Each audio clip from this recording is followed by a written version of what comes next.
The hardest part about my job was always the distance. I had been in construction for over a decade, and my latest project was in another city, meaning I spent most of my weeks away. I returned Saturday morning, exhausted but happy to be home. The first crack in the illusion came unexpectedly, casually, like a whisper before a storm. It was Mr. Duncan, our elderly neighbor, who mentioned it one Saturday morning as I was unloading my truck. "Hey, Tyler," he said, leaning over the fence. "You guys have visitors while you're away?" I frowned. "Visitors?" He wiped his hands on his jeans. "Saw a black car pull up late at night. Thought it was odd. Happened Tuesday. Same thing this week." I forced a chuckle. "Nah, Megan didn't say anything about company."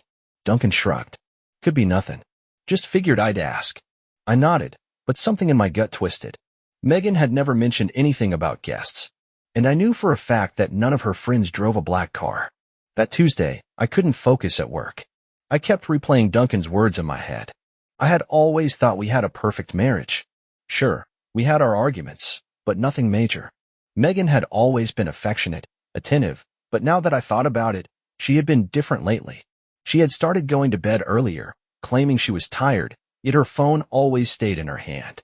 And now a black car, showing up late at night while I was gone. I needed to know the truth.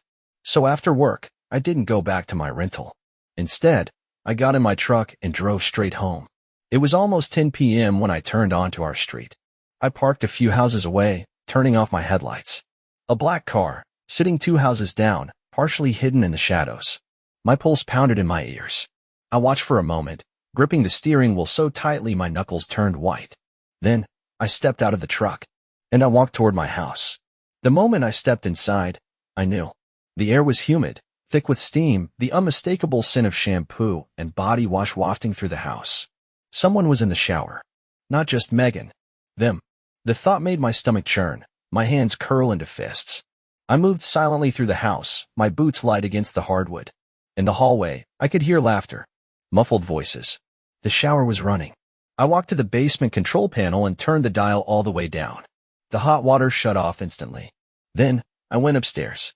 I stood right outside the bathroom door and waited. There was shuffling inside, then a loud gasp. "Oh my God, what happened to the water?" Megan's voice. Panicked. Confused. Then, a deeper voice. A man's voice. "I don't know. Where's the knob?" I could hear them fumbling, the shower curtain rustling. Then, the door opened. Megan stepped out first, her hair soaked, completely naked. And then she saw me. Her face drained of color. Her mouth opened, but no words came out. Then, he stepped out behind her. Also naked. Also frozen in shock. My wife. And a man I had never seen before. In my house. In my shower. I didn't speak. I didn't scream. I simply grabbed the bucket of ice water I had pulled from the kitchen and dumped it over them. They gasped, screaming as the freezing water hit their skin. I stepped back, arms crossed, watching them scramble. Megan grabbed a towel, shivering, her breath ragged. "Tyler." I held up a hand. "Shut up." The man grabbed his clothes, his face still in shock. "Look, dude, I didn't know she was married." I laughed. A hollow, bitter sound. "That's cute." I stepped closer, towering over him. "What's your name, dude?" He gulped. "J. Jordan." I nodded. "Jordan." I pointed at the door. "Get the hell out of my house before I break your goddamn jaw." He bolted. I followed him downstairs, watching him struggle into his pants as he sprinted out the front door. Then, I turned back to Megan. She stood there, the towel clutched around her, tears spilling down her face.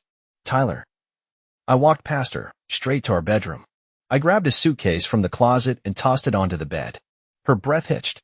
What are you doing?" I pulled open her dresser drawers, took handfuls of clothes and threw them into the suitcase. Her eyes widened. "Tyler, please, don't do this."